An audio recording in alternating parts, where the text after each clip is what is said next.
Une affaire de pénurie de carburant transformée en surenchère dans certaines stations-service de la ville de Tchang. Les conducteurs de moto en ont marre. Nous sommes à Tchang, nous sommes en train de souffrir pour le problème de carburant. Pourtant, des sociétés ont le carburant. Exemple, hier dans la nuit, à la mobile, à Ola, il y avait le carburant hier au sol. Devant nous, ils ont servi 3 fûts de 250 litres. Dans la nuit, à 23 h, ils ont porté, ils ont mis au magasin. Nous, on garde les motos sur place, on leur demande de nous donner 1000 francs. Pourquoi on rentre à la maison avec eux, ils n'acceptent pas. Certains pompistes auraient fait de l'affaire un fonds de commerce, voire une propriété, servant ainsi le précieux produit selon leur bon vouloir. Il y a eu effectivement certaines stations dans la ville de Tchang ici, chez nous particulièrement, où il y avait la station Ola, où d'habitude on l'appelle souvent mobile. Et deuxièmement, il y avait aussi Bokom, la station Bokom qui est au niveau de Foureke. Pour là, quand on venait, ils avaient bien le stock. Ce qu'ils ont su, il y avait encore un stock de sécurité. Et ils refusaient de nous servir, de servir aux mototaximans. Et du coup, il y avait certains particuliers qui venaient, ils voulaient donc le carburant. Ils négociaient donc avec eux et ils leur donnaient le carburant. Ils leur servaient vraiment le carburant dans les bidons. Nous-mêmes, parfois, on se plaignait, on ne comprenait plus rien.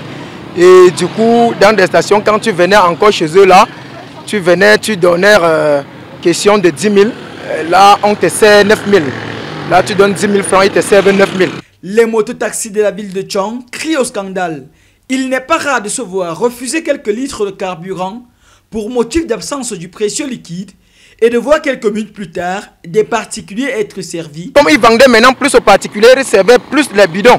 Et il y avait des systèmes de fûts qu'on a servis donc devant nous. Nous on a vu.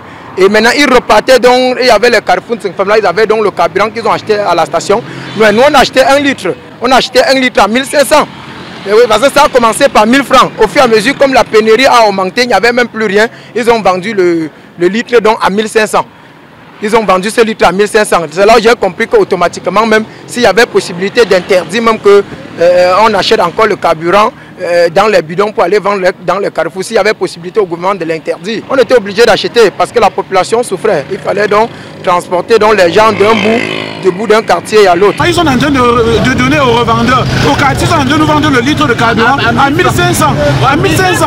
Exemple, allez en Turfie maintenant. Vous allez voir le rang qui est là-bas, on sert le carburant dans les bidons. On vend le litre à 1500. C'est pourquoi on part où avec. Ce n'est pas normal.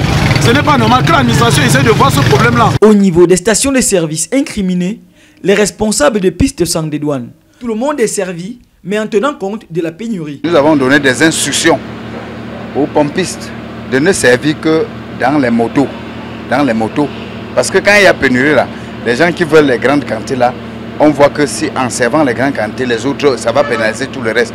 Alors nous avons donné des instructions qu'ils ne servent pas dans les bidons. C'est ce que nous avons dit. Quand une moto vient dire que je veux le plein, on donne seulement 2000 aujourd'hui. C'est ce que nous sommes en train de faire. Sinon, c'est que les quantités qu'on a eu le matin là, c'est déjà fini. Et vous allez nous aider à vous rapprocher de la hiérarchie. Quand je parle de la hiérarchie de la SCDP, parce que c'est eux qui ont, je peux dire que c'est eux qui ont créé cette pénurie. Ils savent quel quota une ville comme Tchang peut consommer pour une semaine ou pour un mois. Qu'est-ce qu'il y a qu'à un moment donné, tu commandes 20 000, on te sert 5 000.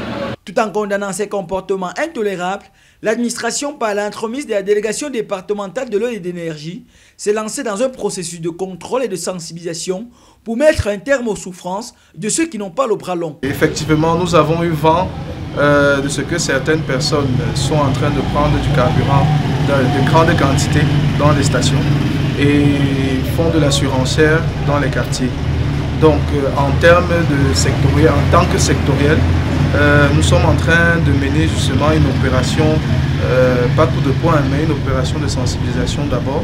Et surtout, on va essayer de traquer tous ceux qui procèdent à des pratiques pareilles pour que la plupart des Camerounais, surtout dans le département et surtout dans la ville de Tchang, puissent aussi être servis et être satisfaits malgré les tensions que nous ressentons sur le plan non seulement départemental et même régional en général. Nous sommes en train de descendre sur le terrain, non seulement pour rencontrer les gérants des stations, pour leur rappeler ce que la réglementation en vigueur stipule, mais en plus de cela, des mesures qui sont prises dans une période pareille où il y a quelques tensions sur le plan de l'approvisionnement. Un contrôle engagé aussi par le ministère des Mines après l'explosion survenue récemment dans une station-service. Dès qu'il y a eu cette explosion au début d'incendie, nous avons été alertés, puisque c'est proche de nos bureaux. Nous sommes descendus et nous avons salué la bravoure du responsable de la station qui, au moyen des extincteurs qui étaient sur place et vérifiés fonctionnels, a pu maîtriser ce début d'incendie, ce qui a permis d'éviter le pire. Mais malheureusement, autour de 17 h, nous avons constaté qu'ils avaient repris le service, mais cette fois-ci sans aucun équipement de sécurité fonctionnel, ce qui était sur place étant déjà utilisé. Cela nous a donc permis de prendre une mesure urgente qui était celle de suspendre temporairement les activités de l'exploitation de cette station jusqu'à nouvel ordre.